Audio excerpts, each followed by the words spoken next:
finish on the construction labs? Okay, this is awesome.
So, it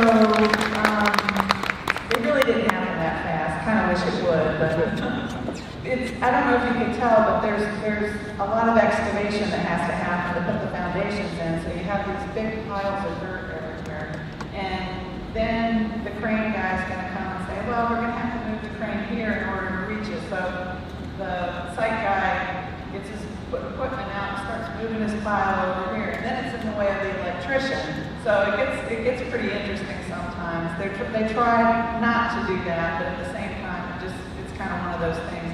Because there's also a big sediment pond that's on site.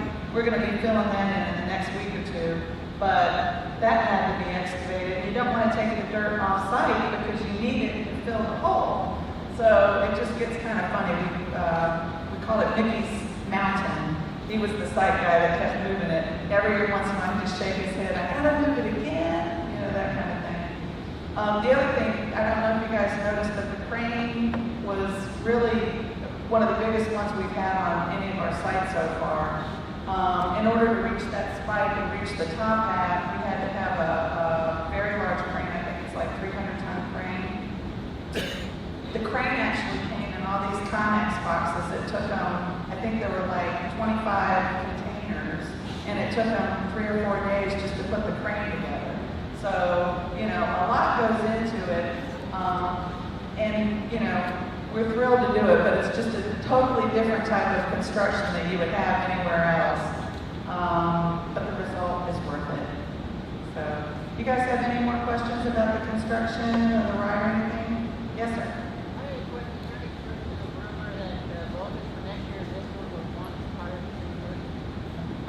We're just here to talk about Pantheon today. There's a lot of plans that we have that, you know, we're looking forward. We're always considering different attractions, but yeah, just Pantheon today. Yes, sir.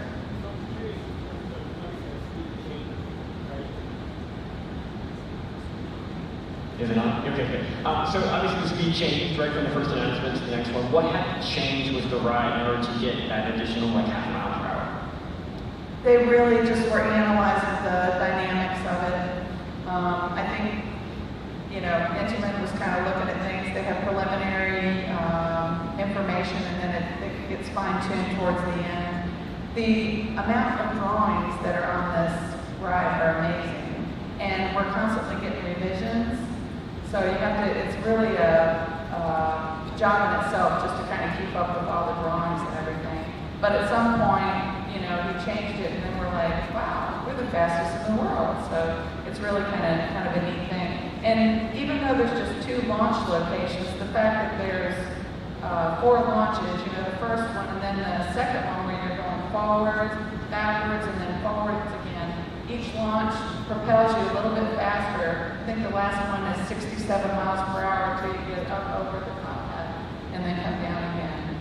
So yeah, interesting. Good question. Yes, sir. Will you allow single riders? You know, that's an operations question, but I would imagine so. The height restriction's 52 inches, which we're really excited about because we weren't sure. Some of our rides are a little bit taller than that, so 52 is wonderful. It's going to open it up to a lot more people. Why do you ride by yourself? No, I Anything else? Yeah.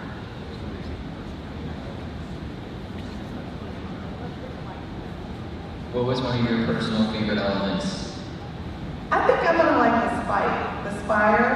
I don't know, just the fact that you're going to go backwards at that speed.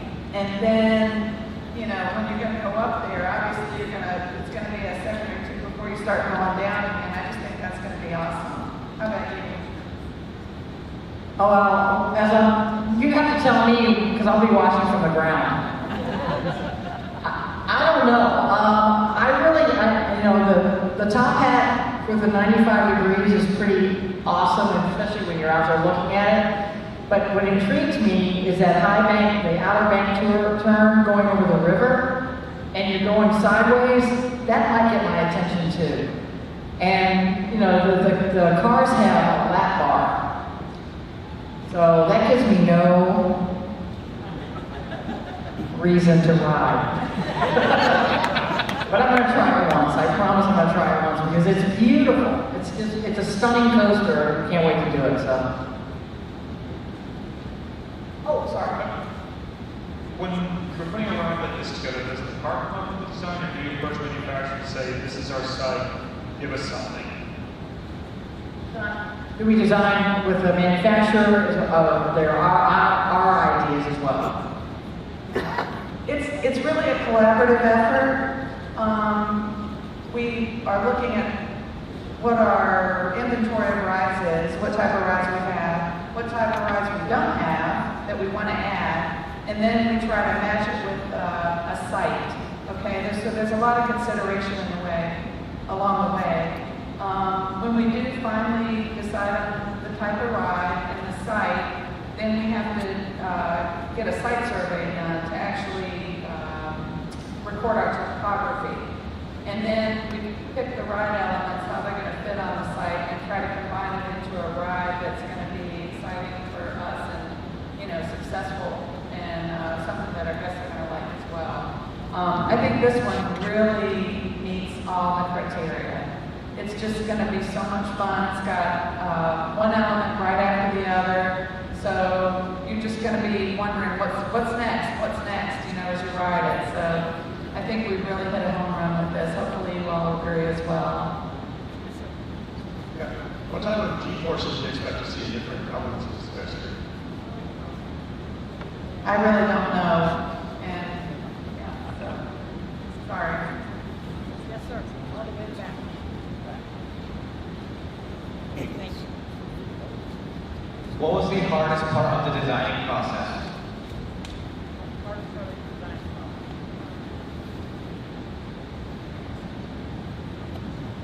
That's a good question. I guess I don't know. It's not really that hard. It's just there's all the steps along the way. You know, even though we started construction in May, we're thinking about it and working on the drawings and the design for like a year or two ahead of time. This one we do have a lot of slopes, which is really kind of nice. We were talking the other day about how in Florida everything's flat, so pretty much, you build up from there. So with ours, we kind of take advantage of the topography. I really like the fact that we're going down by the water. I think that's really kind of a neat thing. We do that at Bolton. We kind of go down by the water, but with this one, you're going down and you're going to go by it a couple times.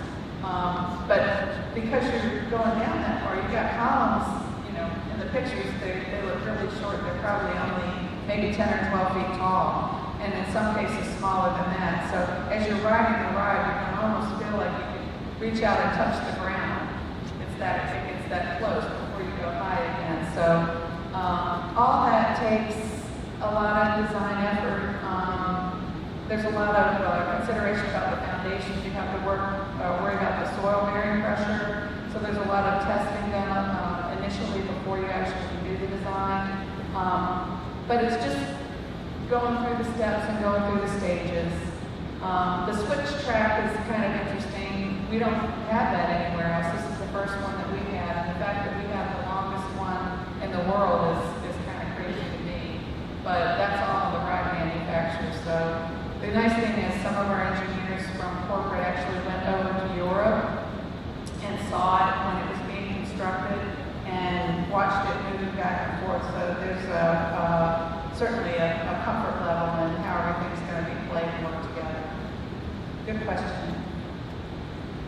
You advertise as the world's most beautiful theme park. How does the engineering and the landscaping go together? So the world's most beautiful theme park, how do we all work together to achieve that? Great question, because we do work together. We've got the greatest landscaping team ever. We have, the park that we have, Busch Gardens, even in water country, that we have to plan our new attractions and new villages and that kind of thing around the natural topography of this park. And that's one of the fun things, because what we do is when you're walking down one of the pathways, you've got a surprise, like Alpengeist, comes out of the ground over the woods. So it's really a team effort. We have to work with not only design engineering, but landscaping, park operations, our maintenance. All of that has to work together in order for us to maintain that world's most beautiful theme park title that we are really, really proud of. But it takes everybody working together. If Suzy just goes up, puts up a new building and doesn't tell anybody, then we've got to come behind her and start planning around her and all of that stuff. So it's a team effort. We have millions of meetings, but we plan. That's a great question. Thank you for that. Yes, sir. Can you talk a little bit about what's happening with Aquazoid? I can't tell you about Alpenzoid at this time, but stay tuned. Okay, there's always something, we always have something new at the parks to offer. Always. Because we want to keep it fresh for you guys, but we also want to remain nostalgic with the attractions that are so popular with everybody and our guests. So stay tuned. Yes, sir. Is it going to be just a lap bar restraint, or is it going to have comfort collars like the Tesla? We just have a lap bar. I don't know if we can kind of tell from here. It's going to go over your head. The trains aren't here yet, but all the pictures that I've seen, that's what it looks like. It's a new train for Intamin, so we're the first ones to get it, or maybe we're not, but it's the first time we've had one here. But it's going to go over your head and down. You can see the metal structure on the outside. So, but it is just a lap bar, so that's why Cindy said she wasn't going to ride it. I'm riding it. Put me down. I was riding it. Yes, sir. Is there any idea if y'all going to have this in Christmas Town too? That's going to be one of the roller coasters, or One more time, down here. is this? Do you have an idea yet if this is going to be a one of the coasters you're going to open up for Christmas Town, or is it going to be closed for Christmas Yeah, Town? great question. No idea yet. We got to get it open for spring first. But that's a great question. Would be great if we could have it all open for Christmas Town. Don't know yet. But thank you. On Pantheon, how many total track pieces are there? Trains? Total trains? Track pieces, sorry.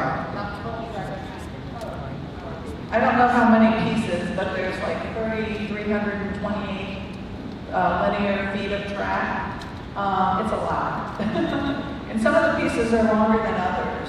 There's a male end and a female end that they fit in, but yeah, I'll have to find out for you.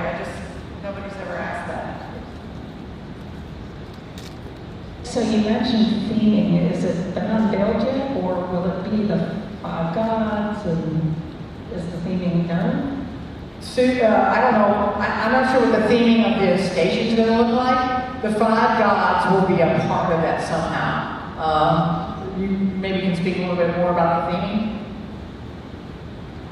Yeah, so there's theming that goes into the station. Right now, there's not much there. We're actually finishing the construction of the theming, or the construction of the ride. But there will be theming at the station. There's going to be a entry sign in Festa. So the entrance is going to, I don't know if I told you that or not, the entrance is going to be Festa Italia, kind of across from the teacups. So you will, there's going to be a sign there. You're going to go up the steps over a bridge and down on the other side. The bridge goes over the train tracks. Then you go over the other side. There's a sidewalk that takes you parallel to the track, under the track, and then back around and up the stairs. So along the way, there's a big entry portal that'll be themed with Pantheon. And then there's several nods to the gods, let's say, along the way. So, and then in the station itself, there'll be some other nice surprises for you. But we're real excited. I mean, it's funny when we came up with the idea of Pantheon, we're like, well, how's that going to work? And then they had the suggestion of all the gods, and we're like, wow, it's just different, different from anything we've done before. We have worked with some wonderfully creative people. Like Cindy said, we have the best landscaping department ever, and just such creativity with our marketing folks. We're really, really proud of our staff. All right, we're going to take one more, run out of time. Oh, don't do that to me. I'll give you one, and then you're my last one. Go ahead. Go ahead. Are there going to be any speakers around the ride with sound effects, or any other special effects like fire or anything? Not out on the ride, but as you approach the ride, we're going to have sound and music and that kind of thing for sure. You're going to be too busy to be listening to anything. All right, you're my final question. Go ahead. I know the Festa train station is closed at Christmas time. Is that temporary for Pantheon construction, or is that permanent? You're a great question, Sarah. The train, that was closed for Christmas now for Festa County. Oh, yeah, the station, the train station at Festa was just closed for the construction. We had to build the supports for the bridge to go across, and time-wise, it just had to be done. So, yeah, great question. Yeah. You're going to be a project manager someday. All right, kids. Have a great time today. Enjoy yourselves. Learn lots. And we'll see you in the spring. Thank you.